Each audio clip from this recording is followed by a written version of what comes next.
Viewers, we're going to be helping you get insights into what Anantha Nageswaran really said. India Today's Rahul Kamal spoke to Chief Economic Advisor Anantha Nageswaran on what the budget 2025 would look like and what people can expect. Let's listen in. Last year, our economy grew at 8.2%. This year, it's expected to grow at 6.4%. A big debate rages about whether this is temporary, cyclical, or does it reflect a structural slowdown. I want your understanding of the nature of this economic slowdown and your expected time frame for recovery. Do you accept the criticism being leveled by several like your predecessors like Raghuram Rajan, Arvind Subramaniam, who think that this is a structural slowdown, it's not temporary? Dr. Nageshwaran. First of all, thank you, Rahul. We have to place this economic slowdown in the context of the fact that global real economic activity index, which the Federal Reserve Bank of Dallas maintains, has been slowing since 2023 beginning. So it is not an India-centric phenomenon. It's a global phenomena, and India, having grown at extremely good rates in the 3 years post-pandemic, naturally there will be a consolidation, and it is also contributed to by global factors. The second half of the current financial year will already be better than the first half, which was a combination of several factors. Of course, elections, you have slower capital spending by the governments, in fact, not just the union but the state government, and also a myriad of actions, macroprudential actions by the central bank. But to some extent, the fact that even a 6.5% growth rate is now considered inadequate shows the level of aspirations have gone up, and that's a good thing. So I don't agree with the argument that this is a structural slowdown. Yes, we can always do better than what we are doing, and that is what we should strive for. But I think the slowdown was brought about by a combination of several near-term factors rather than a structural reason being responsible for it. You know, the other, of course, I was listening to your press conference and you made the point that India needs to grow at about 10% per year to be able to achieve the target of being a Viksit Bharat by 2047. That's in nominal terms. In nominal terms. In nominal terms, India needs to grow at 10% per annum to achieve that target. And if our real rate of growth is only 6.4%, the likes of P. Chidambaram and others, when they watch this interaction and read your survey, will say there is just so much of a gap between what the government says we will be in 2047 and our current rate of growth, and the two are never going to meet. That this is just a jumla that the government is throwing. No, Rahul, that is 6.5% is 6.5 to 7 is real terms. Sure. 10% is nominal terms. So if you add inflation, then the question is, if the Indian rupee in the coming years were to do well, then 6.5 plus inflation rate of 4 to 4.5, 11%. And even if the currency depreciates by 1% per annum, then you will be able to achieve a growth rate of 10% in dollar terms. And that is what we are looking at. So there is no disconnect between the two.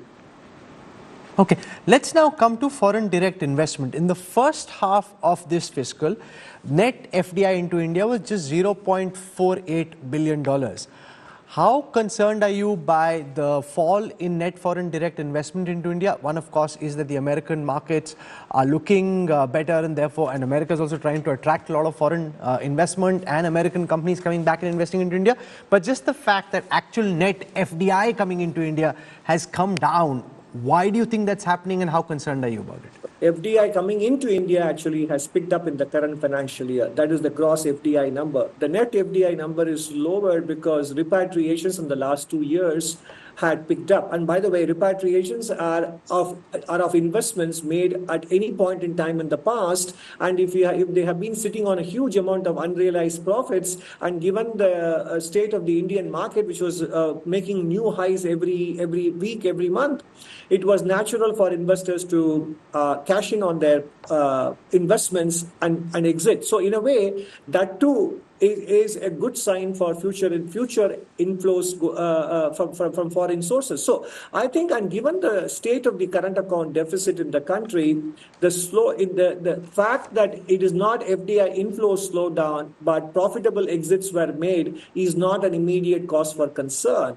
And moreover, again, the global context is foreign direct investment flows have slowed down to every destination, and it is not an India-centric phenomenon. You know, in this economic survey you put out today, you're saying the government must get out of the way trust people, we have no option. Business as usual carries a high risk of economic stagnation, if not high risk of economic growth stagnation, if not economic stagnation itself. You're also asking the government to wipe out the trust deficit between government agencies, which have to set the agenda in this regard. What's the message that you're sending? There's a very potent message there.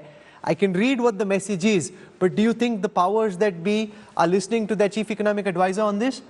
Very much so, and it is again, I would like to clarify to you, when I say government, I refer to government system in the country, which includes state, local, and all government ministries, even in the union government. So it is all government, not just the union government. And I think in general, it is the fact that most of the rules, regulations, and compliances and inspections happen at the state level. And that is what brings with them the fear of growth for small and medium enterprises. And that is what I'm addressing. We need to move towards self-regulation, self-certification with random inspections, rather than micromanaging the affairs of legitimate and lawful enterprises. And by the way, it is not just with respect to industrial activity, it is across all sectors, including education, labor, health, etc. So the approach has to be to let legitimate economic activity happen without too many restrictions. Okay, so you heard there from the Chief Economic Advisor. One point that really stood out for me from the economic survey, Sakshi, was the reference to mental health and a talk of work-life culture, work-life balance. That was very interesting. After that 70-hour and 90-hour kind of work debates, this definitely is something that comes as a big relief to all those who were still thinking that whether they should stress themselves out too much.